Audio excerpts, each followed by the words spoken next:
focus our efforts on Latin America, Central America specifically here. I want to put this tweet up from the New York Post with the headline, Trump is 100% serious about acquiring Greenland and the Panama Canal, say sources close to President-elect Trump here. Well, over the weekend, this is why we're talking about this, President-elect Trump put on Truth Social this. I'm going to read it. He says, the United States has a vested interest in the secure, efficient, and reliable operation of the Panama Canal, and that was always understood. We would and will never let it fall into the wrong hands. It was not given for the benefit of others, but merely as a token of cooperation with us in Panama. If the principles, both moral and legal, of this magnanimous gesture of giving are not followed, then we will demand the Panama Canal be returned to us in full and without question. To the officials of Panama, please be guided accordingly here. So we want to talk about this with our colleague there and friend, national security analyst and expert, and retired Marine intelligence officer Hal Kempfer, who knows a thing or two about this part of the world. He joins me. Hal, good to see you here. Where do you think this came from? Are there external factors at play that Trump is highlighting and alluding to? What's the subtext here? Well, Andrew, the subtext is there are issues with Panama, with the Panama Canal. You know, a lot of it's environmental. They haven't got enough rainfall down there, so they had to slow down the transit through because they just have enough fresh water. Even with some of the new systems, it was still using more fresh water than they had available to keep up the sustained rate. And you know how it is. When you have a lot of demand, well, and limited supply, price goes up. However, with that said, we do have a treaty. We have the treaty with Panama over the Panama Canal. It used to be sovereign U.S. territory. I was stationed in Panama in the 90s when it was U.S. territory. I did a big project in the Panama Canal Zone when it was U.S. territory. So there is a bit of history there. The history, of course, goes back to Teddy Roosevelt and literally the start of Panama as a country when it broke away from Colombia, which the U.S. had a hand in, and then of course building the canal. So there's a lot of history there. It's difficult to see how we would structurally be able to take it back. That would be a tough one. You know, we did go into Panama in '89 to take out Noriega, so there is some history of us doing that. But we're not in the same situation today. And it's really interesting because the president, Jose Molino, he's very pro-American. He's very pro-democracy. He graduated from Tulane Law School. He was anti-Noriega, anti-authoritarianism. You know, his specialty is maritime law. You can't get much more tuned in on the canal issues than his legal background. And I'm sure he's kind of scratching his head because he's actually been working with us very closely on immigration issues and has been a very cooperative partner. But this does bring up an issue, and it's been brought up before, that there's huge Chinese influence that's gone in there. And I think some of this is that President-elect Trump is trying to do something to counter that Chinese influence, not just in Panama. I think he's sending a signal to all of Latin America because there's other places where China is basically making inroads, if you will. Yeah, so the Panamanian president, his name Jose Raul Molino, he said yesterday in a video statement posted on X, quote, every square meter of the Panama Canal and its adjacent zones is part of Panama, and it will continue to be. But Hal, does Trump have a point? We did this during the Carter administration as a gesture of goodwill to our Panamanian allies. Can you give back a gesture of goodwill?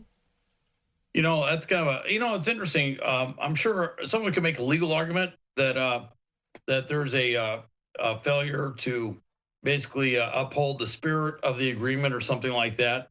I don't know if there's anything in the agreement that stipulates that we have to get a favored status in terms of shipping our ships through there. One thing I would point out, though, is we don't have a very large merchant marine for the size of our country. It's always been very small, and a lot of ships are under flags of convenience. Interestingly, a lot of those flags are under countries that we kind of protect. In fact, one of the biggest flag of convenience countries is Panama itself. And so We ship a lot of things through it. I think what we're really looking at is our strategic naval interests in being able to move naval assets from the Atlantic to the Pacific and back and forth. Okay. I think we'd probably like to see a lower fare for that because we do kind of underwrite Panama's national security, and I think we're reminding Panama of that situation. Do you think Trump is coming at this more from a economic perspective or kind of a military strategic perspective, or both? I think a little bit of both. I think he's looking at the economics. I think he's always one that's looking to make a deal. I think this is putting pressure on Panama to come to some sort of new arrangement, if you will, with the United States on pricing. But I also think he's looking at how the U.S. bolsters Panama, how the U.S. bolsters and underwrites the security, so to speak, of a number of countries, particularly a number of countries within the Western Hemisphere. And I think he's a little frustrated. He's probably more than a little frustrated with the amount of Chinese influence, Chinese investment, Chinese control that he's seeing down there, which really goes back to an agreement that they have in 2017, where China actually has rather an overextended amount of control over what's going on with canal issues. And I think he just wants to completely turn that situation around. Okay, so I guess I'm going to answer my own question, but it seems like this is, Trump being Trump, using the kind of quote unquote rip-off motif in this context, much like he has done with the NATO alliance and our NATO allies, Hal. In this post, he says the fees being charged by Panama are ridiculous, especially knowing the extraordinary generosity that has been bestowed to Panama by the U.S.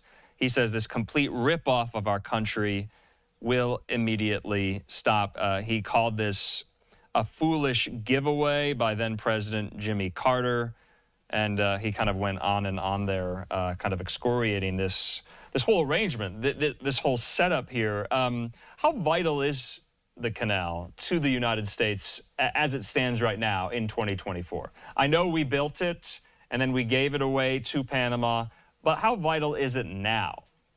Well, it's still a critical waterway. I mean, we can't send carriers through it or something, but we send a lot of naval combatants through it. A lot of our ships go through the canal. They're within Panamax standards, so they can. In fact, a number of our ships are actually built to Panamax standards to make sure that we can move them from the Atlantic to the Pacific quickly. So it is a vital waterway. Obviously, this clog that's taking place in terms of being to do a Panama crossing because of the lack of fresh water has been a real problem, not just for the United States, but for every country involved with shipping or with navies. You got to move from ocean to ocean.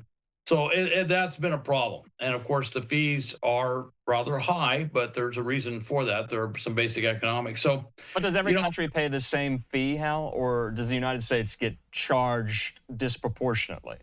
As far as I know, everyone's paying the same fee. And it sounds to me like he may want a little bit of preference in terms of that. Although I'm kind of curious if maybe there's something he's looking at where maybe Chinese ships are paying a lower fee. And I don't rule that out. I haven't seen anything. But sometimes when you get into the economics of this and how the money moves, you discover things that aren't readily apparent.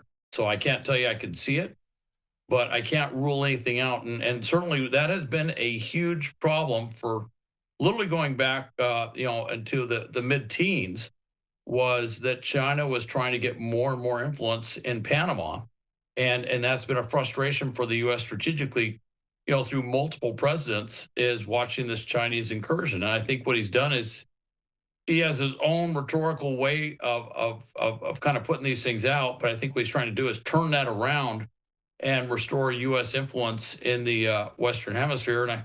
And I think part of that, too, is I'm not saying he's reasserting the Monroe Doctrine per se, but I think he is looking out for our strategic interests, particularly our strategic naval interests, in what is really one of the three most critical waterways in the world.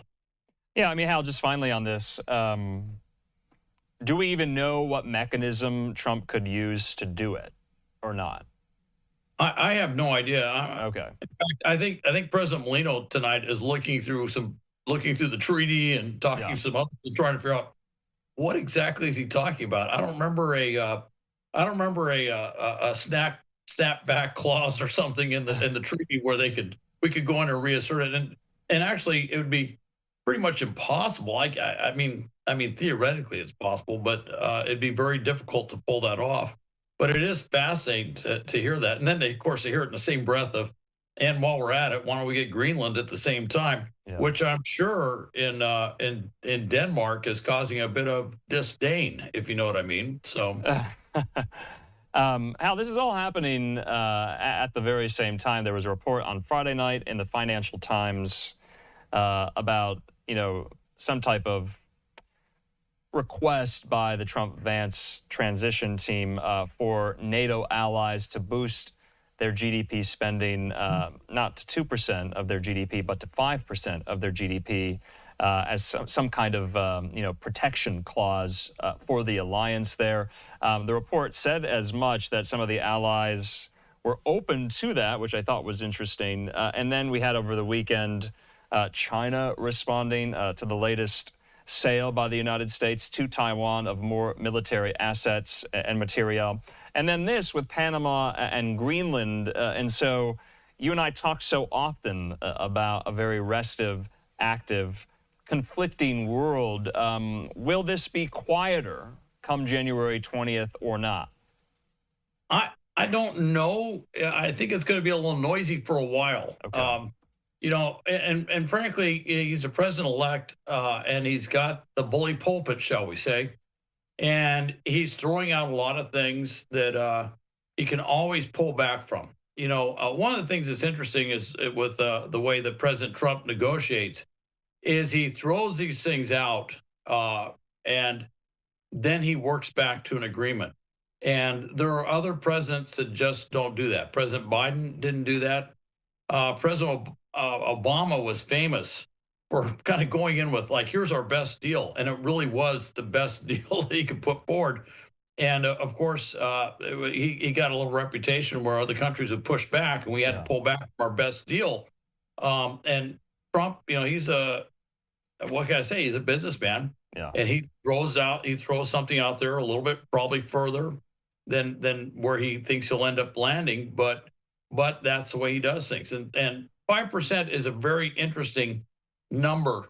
If you look at the amount that Europe needs to invest, NATO and even the European Union, into their member states, it actually gets much higher than 2%. In fact, right now with Ukraine, the thought is, well, we could put European peacekeepers on the ground. That's been a big discussion of where they could go. There's a basic math problem. It's not clear if all the European countries working together can even put 20,000 peacekeepers on the ground in Ukraine.